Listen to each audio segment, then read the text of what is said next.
Bueno, vamos a presentar el trabajo práctico número 3, relacionado con el contenido de la unidad número 3, movimiento laminar y turbulento, el estudio del movimiento del agua en una tubería. Y para ilustrar ambos movimientos hemos incluido un par de fotografías. Esto es una tubería con un líquido transparente y se ha coloreado una línea de flujo que permanece prácticamente inalterada en su recorrido.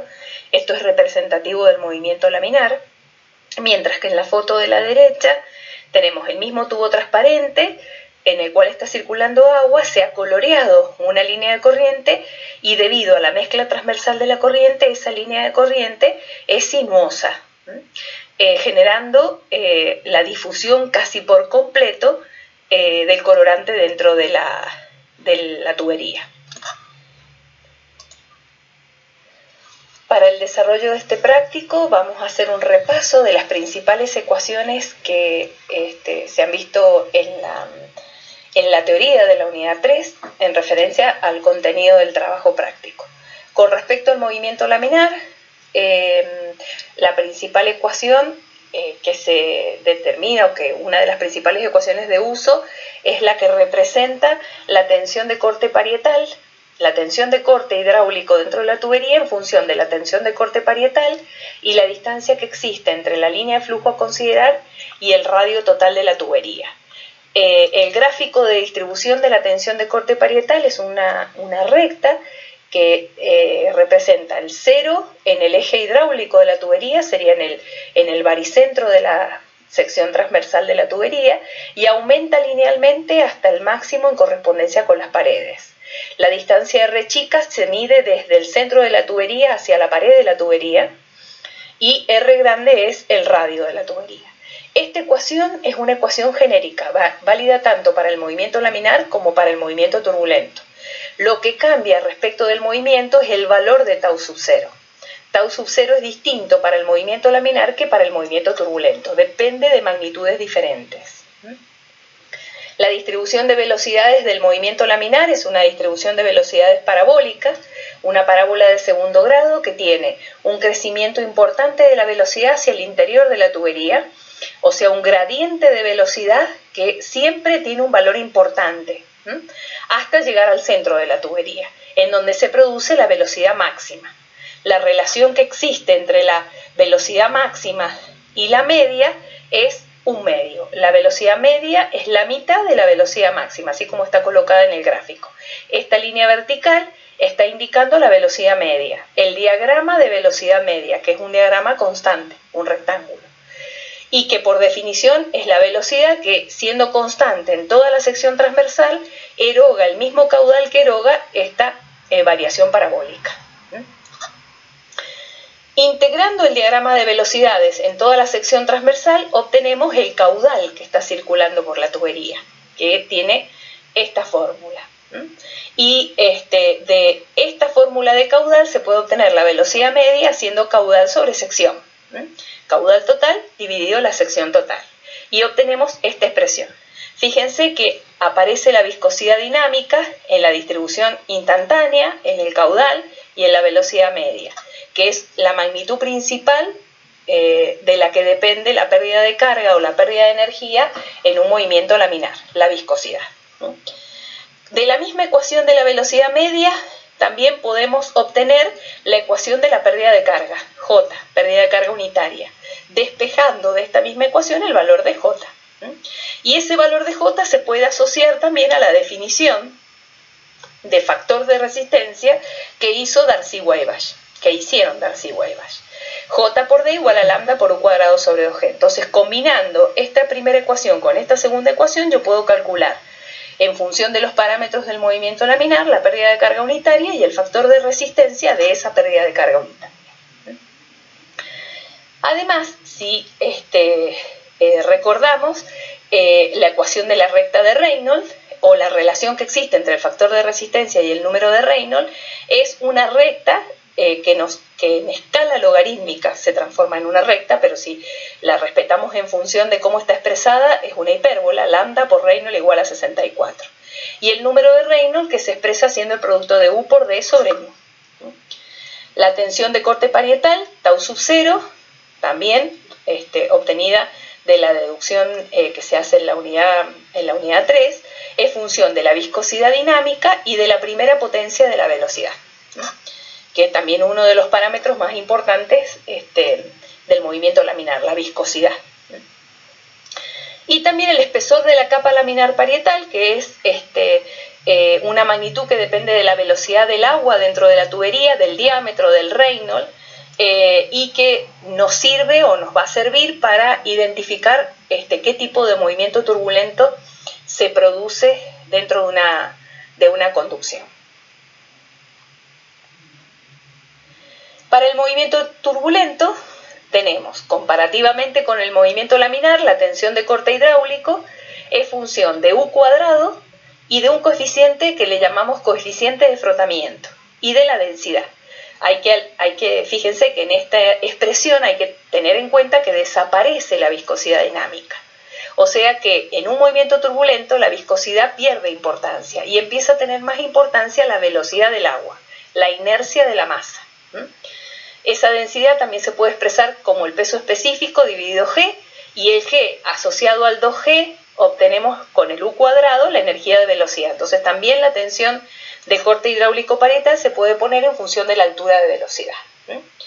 La relación que existe entre el factor de resistencia y el coeficiente de frotamiento, este coeficiente F es un coeficiente que depende del tipo de material de que está hecha la tubería.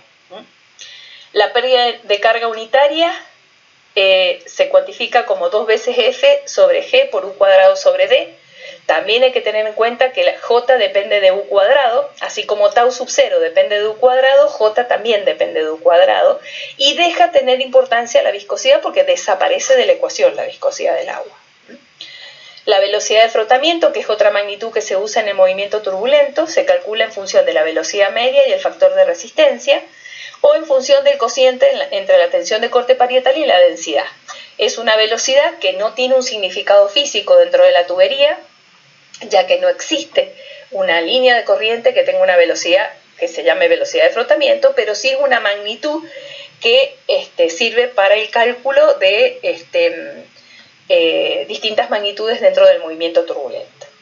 La distribución de velocidades en el movimiento turbulento tiene una forma logarítmica, a diferencia de la parabólica del laminar.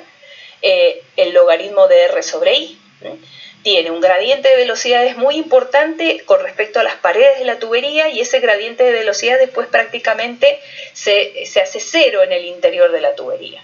Eso hace que el diagrama de velocidades sea muy parecido a un rectángulo, salvo por esas pequeñas ondulaciones o redondeos en correspondencia con las paredes de la tubería.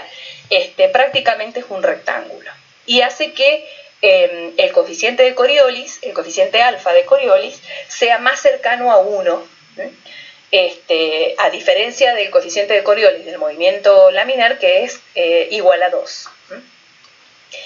La otra ecuación que también usaremos es la del déficit de velocidades, que es una ecuación que relaciona la velocidad máxima y la velocidad media a través de la velocidad de frotamiento, sin necesidad de aplicar la función logarítmica. Directamente podemos, en función de esta ecuación, obtener, sabiendo la velocidad media y la de frotamiento, calcular la velocidad máxima que se produce en una tubería en movimiento turbulento. El gráfico de Nicuratse, lo que se llama el ARPA de Nicuratse en los libros, el gráfico que resume todas las experiencias de Nicuratse. En el eje de las ordenadas tenemos el logaritmo de 100 veces lambda, y en el eje de las abscisas el logaritmo de Reynolds, y tenemos resumidas todas las experiencias de Nicuratse. La recta de Reynolds, cuya ecuación expresada en las coordenadas del gráfico es logaritmo de 100 veces lambda igual al logaritmo de 6400 menos el logaritmo de Reynolds, y es esa recta roja ubicada en el gráfico.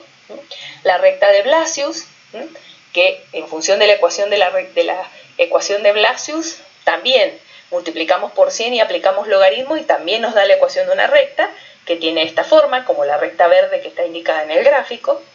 La curva de Nicuratse, cuyas ecuaciones de cálculo indican cómo se calcula el lambda ¿Y cómo se calcula el Reynolds para esa curva? Esa curva es esta línea de trazo negra que aparece en el dibujo. Y el lambda y el Reynolds que se calculan con estas ecuaciones serían las coordenadas de cada uno de estos puntos. Del punto con epsilon sobre r 1 sobre 15, sobre 1 sobre 30, 1 sobre 60, 1 sobre 126, 252, 507. Y entonces ese valor lambda Reynolds nos sirve para determinar a nosotros las coordenadas de cada uno de esos puntos. A su vez tenemos también dentro de este gráfico definido lo que se llama el movimiento de transición. El movimiento de transición es un movimiento que Nikuradse lo definió como de transición porque no era totalmente turbulento o turbulento plenamente desarrollado, pero tampoco era laminar. Y es el área que se encuentra atrapada entre la curva de Nikuradse y la recta de Blasius. Esa zona es la que se llama el movimiento de transición. Y el movimiento plenamente turbulento o turbulento plenamente desarrollado, como le llamó Nikuradse, es lo que se ubica hacia la derecha de la curva de Nikuradse. Entonces ahí tenemos descrito todas las alternativas que se puedan presentar desde el movimiento laminar hasta el movimiento turbulento plenamente desarrollado. Por último, tenemos el gráfico de Prany von Karman, que es el que reproduce las condiciones del movimiento turbulento y obtenido en función de la teoría de Prany von Karman. En el eje de las ordenadas tenemos el factor de resistencia y la aspereza relativa, y en el eje de las abscisas el logaritmo de velocidad de frotamiento por epsilon sobre ñu.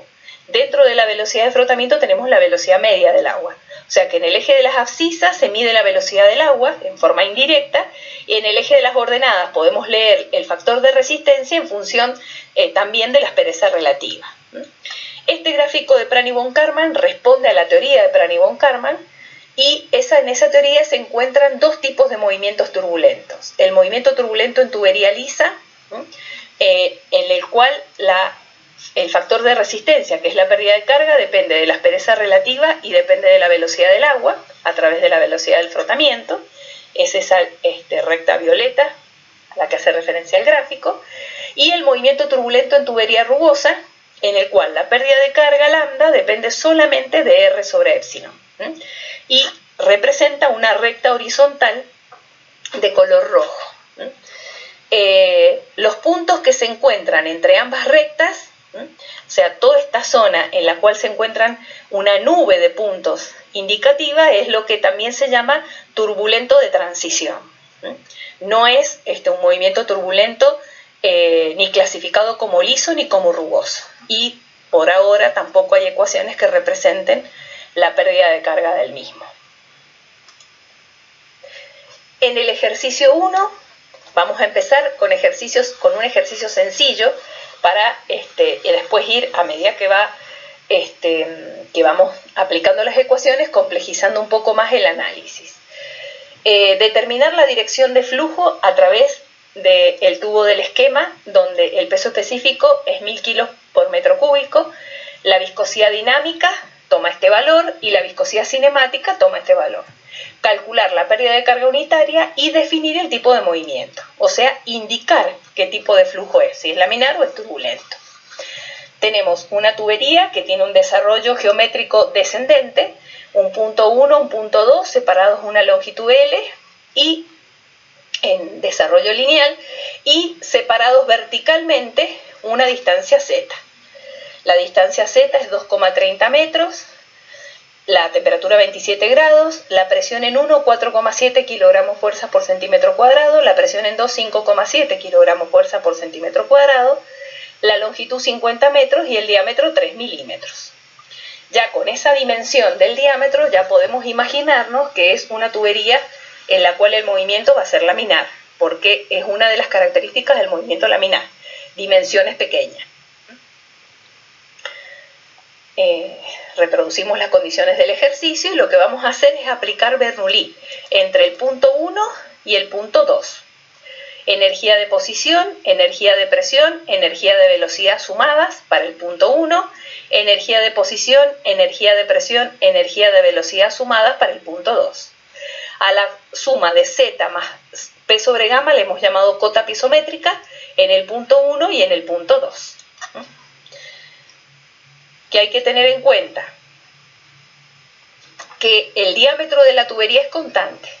Si el diámetro es constante y aplicamos la ecuación de la continuidad, la sección transversal es constante, el caudal es constante, por lo tanto la velocidad también tiene que ser constante.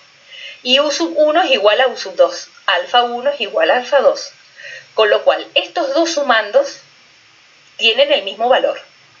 Y si necesito identificar qué dirección del flujo o qué dirección va a tener el agua, necesito saber cuál de los dos puntos, el punto 2 o el punto 1, va a tener mayor energía para que podamos identificar el sentido del flujo. El agua siempre va desde la mayor energía a la menor energía. O sea que tenemos que calcular cuánto vale la cota pisométrica de 2, cuánto vale la de 1, compararlas y ahí sacar la conclusión de el agua si es ascendente o descendente. La cota pisométrica del punto 1, considerando que Z1, si pasamos el plano de referencia por el punto 2, Z1 es Z y Z2 es 0. P1 sobre gamma lo tenemos como dato, 4,7 kilogramos fuerza por centímetro cuadrado dividido el peso específico del agua en kilogramos fuerza por metro cúbico. Tenemos que pasar los centímetros cuadrados a metros cuadrados para después simplificar las unidades y que nos quede 49,3 metros. Lo mismo hacemos con la cota pisométrica de 2. El resultado son 57 metros. La cota pisométrica de 2 es mayor que la de 1, con lo cual el agua va de 2 a 1, del punto 2 al punto 1, o sea que el sentido es ascendente, el flujo es ascendente.